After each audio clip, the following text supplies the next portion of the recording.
Andy, I've come to Leicester today because I've heard there's a problem with shared space road design in the city. Can you just explain how this has impacted you, please? As a blind person, I used to spend a lot of my time journeying into the city centre to visit people, to visit clubs, to visit all forms of entertainment venue. Now I can no longer do this because I'm not able to navigate my way around the city centre. Because you've lost all of the curbs and therefore you don't notice the roads that you're crossing, I've got no waypoint markers, so I'm completely unable to find my way from one side of the city to the other.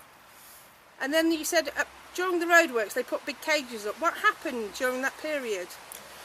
I found that for a year I was not actually able to come into the city any longer, because I would try and navigate my way into the city on one occasion and familiarise myself with where all the cages were laid out after having bumped into many of them doing so.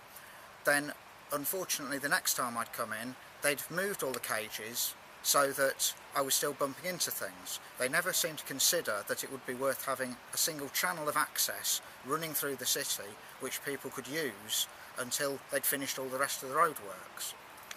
And then the roadworks disappeared and the new system came into operation, and again you basically now cannot navigate this city independently on your own. No, because of the lack of curbs I've lost most of the tactility that I had.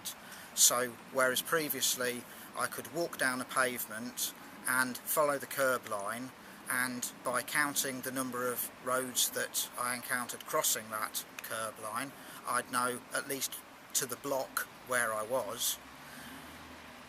There is now nothing, because it's just a big open space with no tactility other than obstacles to fall over, such as benches. I can't even find my way around. I can possibly find my way to a wall, but I've got no sense of where that wall is because I've got nothing to compare it to. And how does that make you feel, Andy? This is your home city, your hometown. How does that make you feel now that you can't just jump on a bus or walk into town? How does it make you feel? It makes me feel rather angry and also rather lost.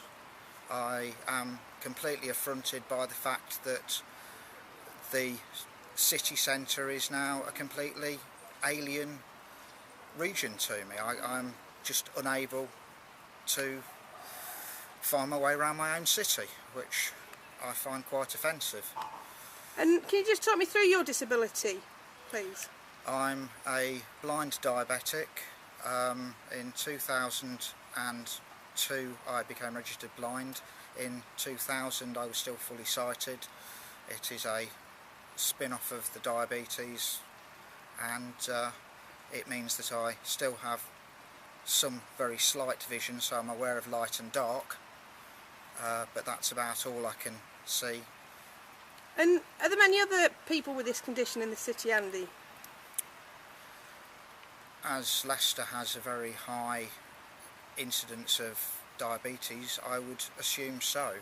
The local charity Vista that supports blind people, I know, deal with an awful lot of diabetics that have fallen prone to it.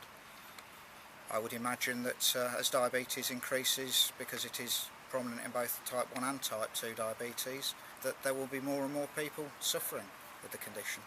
And Andy, I've heard, even though with all this, the council have been told about this issue countless times, I've heard that they're actually trying to design the Golden Mile into shared space. What do you think about that?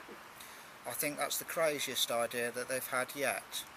The Golden Mile is a busy road. There are always cars on it. If they're going to turn it into shared space where it's all going to be flat, once again you lose the ability to navigate. You'll find yourself weaving backwards and forwards in and out of the road area because there's no curb to follow as a barrier that you can understand in a tactile form. And would you say Leicester now for you is a no-go zone in the city centre on your own, independently on your own? Quite definitely, yes. I just do not come into the city centre on my own. The only times that I do are if I'm being delivered directly to a venue to see a show or something, but it has to be only when it's somewhere that a taxi can drop me directly outside of.